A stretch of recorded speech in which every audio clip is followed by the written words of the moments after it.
Monsieur Bourla, puis-je vous demander, quand avez-vous su que les vaccins n'arrêtaient pas la transmission? Et depuis combien de temps le saviez-vous sans le dire au public? Je suis navré de vous reposer cette question. Je veux dire, nous savons maintenant que les vaccins n'ont pas arrêté la transmission. Mais pourquoi l'avoir gardé secret? Vous avez dit que c'était efficace à 100%, puis 90%, puis 80%, puis 70%. Mais nous savons maintenant que les vaccins n'arrêtent pas la transmission. Pourquoi avez-vous gardé le secret? Mais je ne passerai pas une bonne journée tant que je n'aurai pas de réponse. Pourquoi avez-vous gardé le secret que votre vaccin ne stoppait pas la transmission?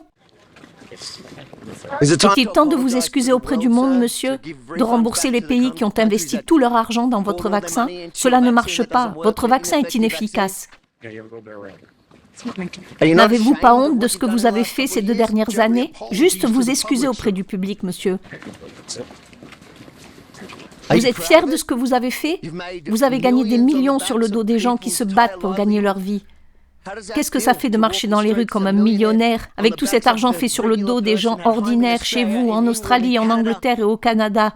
À quoi pensez-vous sur votre yacht, monsieur? À quoi pensez-vous dans votre jet privé?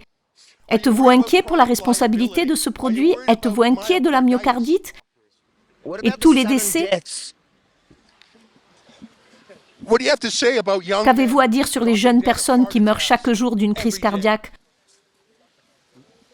Pourquoi ne répondez-vous pas à ces questions basiques? Pas d'excuses, monsieur? Pensez-vous que vous devriez être inculpé pour certains des comportements criminels auxquels vous avez manifestement pris part?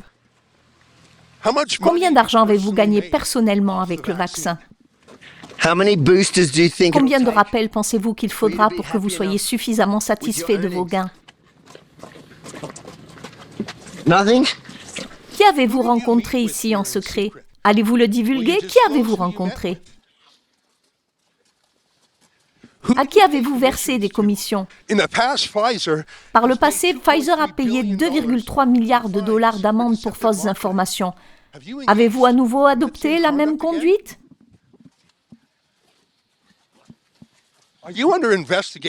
Faites-vous l'objet d'une enquête comme précédemment pour votre communication trompeuse? Monsieur, si un autre produit dans le monde ne fonctionne pas comme promis, vous êtes remboursé. Ne devriez-vous pas rembourser les pays qui ont déboursé des milliards pour votre vaccin inefficace? Vous êtes sans doute habitué à ce que les médias soient sympathiques avec vous, alors vous ne savez pas répondre aux questions, c'est ça? Hein, c'est ça? Honte à vous, monsieur. Dites-vous que vous devriez avoir honte. C'est Albert Bourla, le patron de Pfizer.